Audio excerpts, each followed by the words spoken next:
A common criticism of the Pakistan Navy is that it does not operate any destroyers or aircraft carriers, unlike India, which has a sizable fleet of destroyers and 2 aircraft carriers. However, many experts, including myself, argue that Pakistan's naval strategy is fundamentally different due to its geopolitical circumstances. Why doesn't Pakistan have destroyers or aircraft carriers? Pakistan's coastline is relatively small, which means the need for large warships like destroyers is minimal. Destroyers are typically used for defending vast coastlines, something that India, with a coastline 10 times larger than Pakistan's, requires. Similarly, aircraft carriers play a key role in projecting power across large maritime areas, which aligns with India's naval doctrine but not necessarily with Pakistan's. As a result, the largest warships currently in Pakistan's navy are frigates, and no larger vessels have been inducted yet. However, recent developments in Iran have sparked discussions about whether Pakistan should consider alternative options. Iran's drone carrier. A new strategy? Iran recently unveiled its first drone carrier, showcasing drones and helicopters taking off and landing from its deck.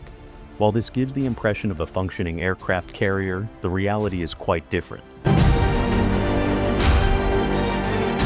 This so-called drone carrier is actually a converted cargo container ship, meaning it lacks the dedicated defenses and capabilities of a true aircraft carrier. With no proper air defense systems, it remains highly vulnerable to anti-ship missile attacks.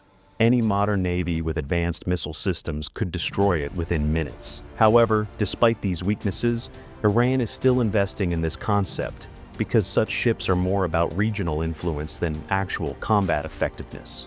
By deploying a large naval asset in key maritime zones, Iran aims to project power and establish dominance over vital trade routes.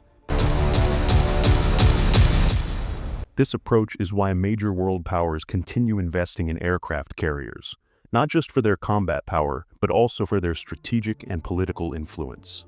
Pakistan, despite having a smaller coastline, has growing maritime security needs, especially with the China-Pakistan Economic Corridor and Gwadar Port becoming key economic hubs. To protect these interests, the Pakistan Navy will eventually need to expand beyond frigates. Does Pakistan need an aircraft carrier? While Pakistan does not require a full-fledged aircraft carrier, an alternative approach could be more cost-effective. As countries like Turkey and China are developing drone and helicopter carriers, which offer many of the benefits of an aircraft carrier without the high costs and complexities. The future of Pakistan's Navy. Within the next few years, Pakistan will likely face increasing security challenges in its maritime domain. As China's trade through Gwadar expands, Pakistan will need stronger naval assets to protect its sea lines of communication. To prepare for this, Pakistan should consider acquiring 1 or 2 advanced warships, such as Turkey's TCG Anadolu, a helicopter carrier with potential fixed-wing aircraft capability. China's drone carriers, offering stealth drone operations and modern naval air power. These ships would not only enhance Pakistan's naval capabilities, but also provide strategic influence